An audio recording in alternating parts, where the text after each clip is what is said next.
తెలిస్తే మాట్లాడు, లేకుంటే తెలుసుకొని మాట్లాడు.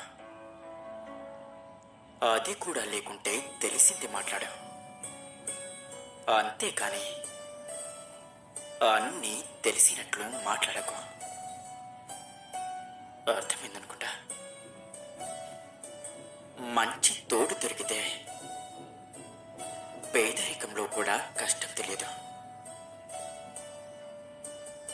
మరి దొరకకపోతే ఎంత వసతి ఉన్నప్పటికీ సంతోషం ఉండదు కదంటారా? ఈ ప్రపంచంలో ఊరు దాటకుండా బాగుపడ్డవాడు లేడు. ఇక దాటి మనశ్శాంతిగా బ్రతికినవాడు లేడు. పరాయి వ్యామోహంలో పడి మీ సంసారాన్ని నాశనం చేసుకోవద్దు. ఒక్కసారి చేయి జారిన జీవితం ఎంత బాధపడినా కూడా తిరిగి రాదు. గుర్తుంచుకోండి. మనస్ఫూర్తిగా జీవించడానికి, అలాగే మనసు చంపుకొని బ్రతకడానికి చాలా తేడా ఉంటుంది. జీవితం మనిషికి అన్నీ నేర్పిస్తుంది. మనం నేర్చుకోవాలంతే. ఈ రోజుల్లో మనిషి సృష్టించిన డబ్బుకి ఉన్న విలువ భగవంతుడు సృష్టించిన మనిషికి లేదు కదంటారా? ఎప్పుడైతే మనం మన జీవితంలో ఏదైనా వస్తువుని బలవంతంగా మన దగ్గరే ఉండాలని ప్రయత్నం చేస్తూ ఉంటామో, అప్పుడు ఆఖరికి మనకి కేవలం అంటే కేవలం నిరాశ మిగులుతుంది. గుర్తుంచుకోండి. ఒక వస్తువు విషయంలోనే కాదు, మనుషుల విషయంలో, అలాగే మనసుల విషయంలో కూడా.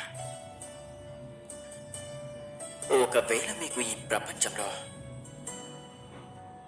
ఏదైనా సమస్య ఎదురైనా, కష్టం ఎదురైనా, బాధ ఎదురైనా, వాటిని చూసి మీరు భయపడకండి. వాటిని ఎదుర్కోండి.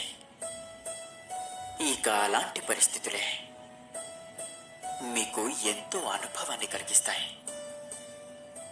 మీకు జ్ఞానోదయాన్ని కలిగిస్తాయి.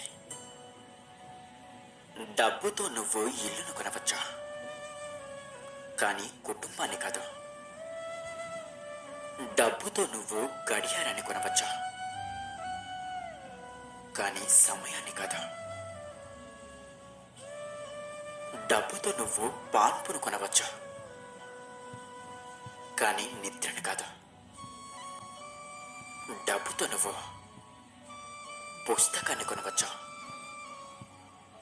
కానీ జ్ఞానాన్ని కాదు.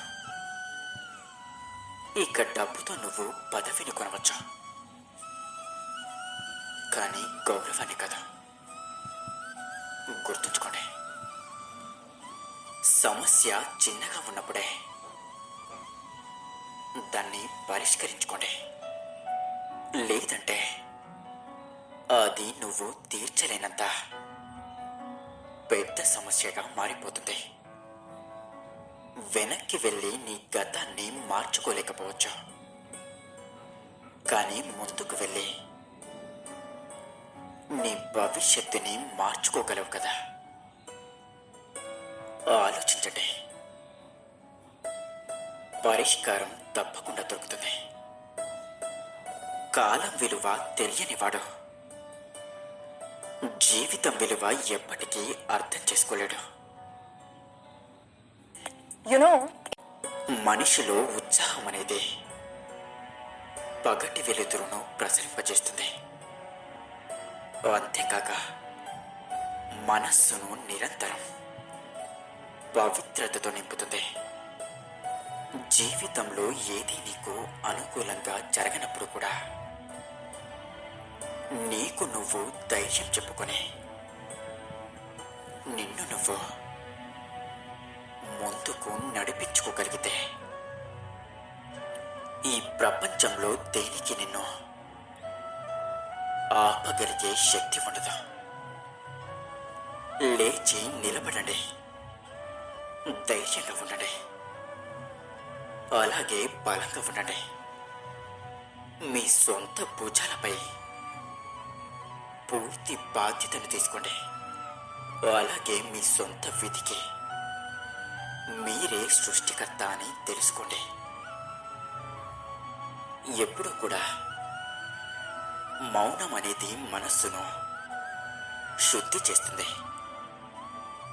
ఇక ఆలోచన అనేది ముందుకు ఎలా కదలాలో నిర్ణయిస్తుంది. మంచికి చెడు అనేది పరిచయమైతే ఇక చెడుని అంతం చేయడమే మంచిది.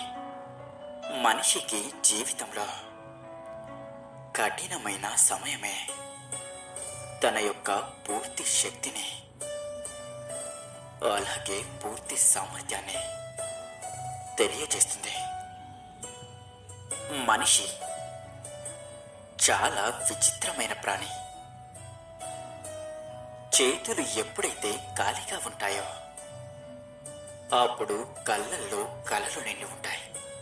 కోల్పోవటానికి ఏమీ లేకపోతే దేనినైనా పొందటం కోసం ప్రయత్నం చేస్తూ ఉంటాడు.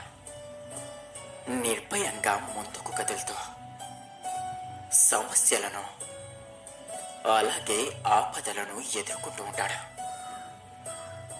కానీ ఎప్పుడైతే చేతులు నిండిపోతాయో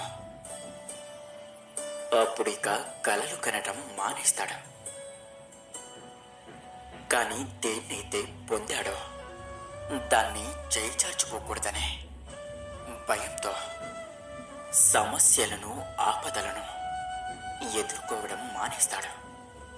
అతడు ఆ దారిని మర్చిపోతాడు. దేని కారణంగా తను విజయాన్ని సంపాదించాడు అనేది. ఇక ఇది చాలా తప్పు. జీవితంలో మనం ఎటువంటి పరిస్థితినైనా ఎలాంటి అవస్థనైనా సరే పరిష్కరించడం అలాగే ఎదుర్కోవడం నేర్చుకోండి. ఇక అప్పుడే జీవితం అంతా కూడా ప్రశాంతంగా ఉంటుంది. గుర్తుంచుకోండి, ఎప్పుడూ కూడా మీ మాటలు శుద్ధంగా ఉంచండి. ఎందుకంటే మీ మాటలతోనే మీ పనులు చక్కగా అవుతాయి. మీ పనిని శుద్ధంగా ఉంచండి. ఎందుకంటే ఈ పని తెలియజేస్తుంది మీ యొక్క స్వభావాన్ని. ఇక స్వభావం నుంచి పుడతాయి మీ అలవాట్లు. ఇక అలవాట్లతో పుడుతుంది మీ యొక్క చరిత్ర. ఇక ఈ చరిత్ర ఈ ప్రపంచం ఎదుట ఆదర్శవంతమైన రూపంగా మారుతుంది. ఆ ఆలోచన నుంచి ఆదర్శం వరకు జరిగే ఈ యాత్ర అప్పుడే శుద్ధంగా ఉంటుంది. ఎప్పుడైతే మీ ఆలోచన శుద్ధంగా ఉంటుందో గుర్తుంచుకోండి. ఇక అందరూ నాతో పాటు ప్రేమతో ధ్యానించండి. రాధా కృష్ణ. Please subscribe